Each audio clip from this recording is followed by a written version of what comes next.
Welcome to The Guardian's weekly Brexit briefing, a summary of developments as the UK heads towards the EU door-marked exit. If you would like to receive it as a weekly early morning email, please sign up here. You can listen to our latest Brexit Means podcast here. Also, producing The Guardian's independent, in-depth journalism takes a lot of time and money. We do it because we believe our perspective matters, and it may be your perspective too. If you value our Brexit coverage, please become a Guardian supporter and help make our future more secure. Thank you. The big picture at the end of a brief sixth round of Brexit talks last week, the EU 27 set Britain a tight 12-week line to provide vital further clarification on the financial commitments it is willing to honour as part of the divorce deal. The Brexit Secretary, David Davis, asked for more imagination and flexibility in a bid to move the talks on from the key Article 50 divorce issues to future relations, as the British government wants, but the EU's chief negotiator, Michel Barnier, was not budging.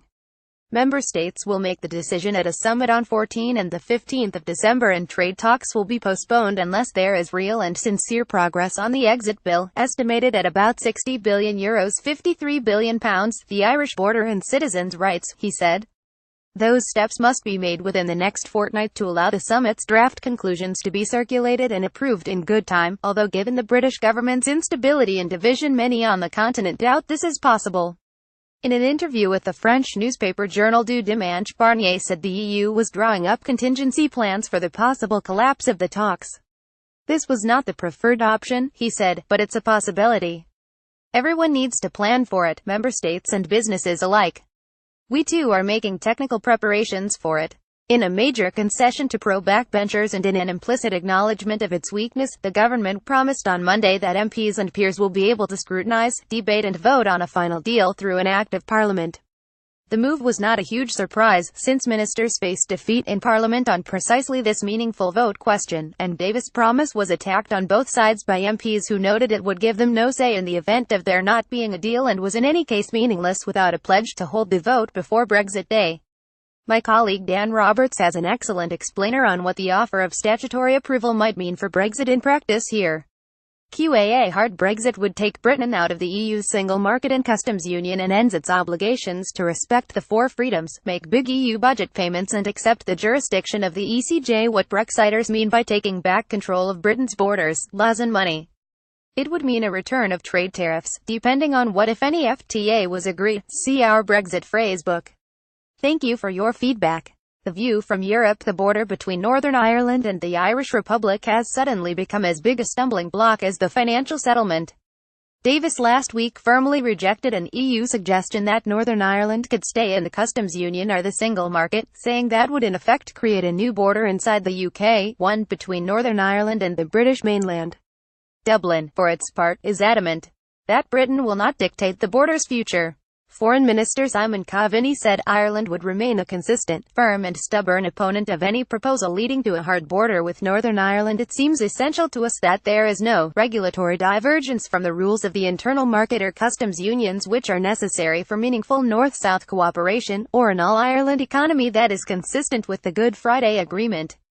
Arrangements acceptable to the EU would include those adapted for Hong Kong and Macau, which are part of China but have their own trade regimes. Brussels favors the province staying under EU law, allowing trade to flow freely on the island. It is not immediately clear how a way will be found out of this impasse. There are now real concerns on the continent that Theresa May's government is too fragile and divided to come up with adequate proposals on this, and other key issues.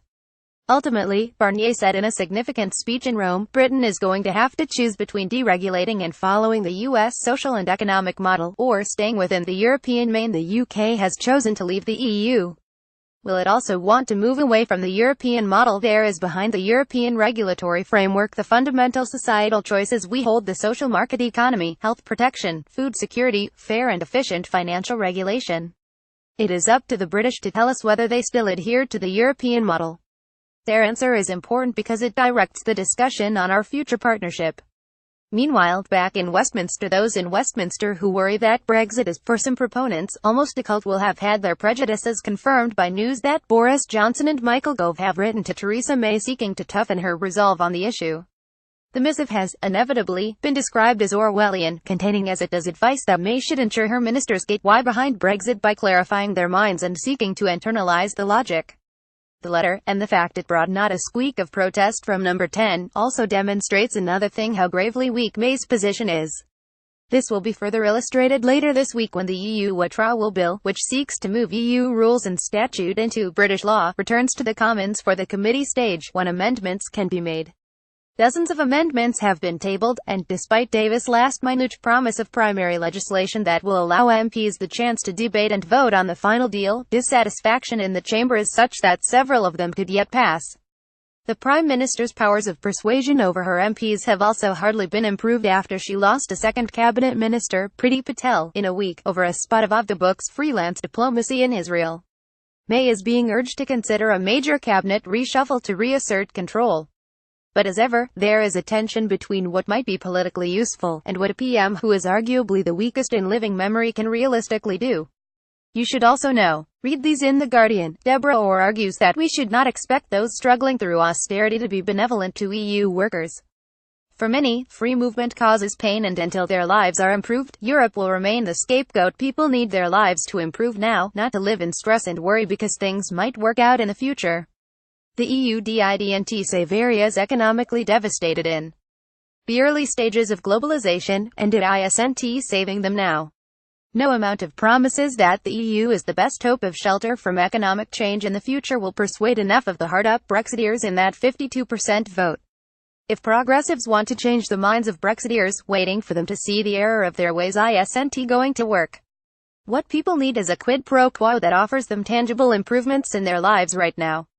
That, and only that, will keep Britain in the EU. In the Financial Times paywall, Gideon Rachman reckons the British government is so enfeebled and divided between Leavers and Remainers, and the EU so unyielding, that the most probable outcome of the Brexit talks is that the bloc will impose a solution. Britain is drifting towards disaster on Brexit without a viable diplomatic, economic or political strategy to make a success of the venture. The central problem is that the government is stuck between an implacable EU and an unrealistic Conservative Party. The EU will not offer anything like the deal that Britain's Brexiters still dream of. But Theresa May's Conservative colleagues are still unprepared to accept this unpleasant reality. In this paralyzing situation, it seems increasingly likely the UK government will simply be politically and technically incapable of delivering a negotiated Brexit. As a result, the likeliest outcome is that, late in the day, perhaps in January 2019, the EU will present Britain with a take-it-or-leave-it deal.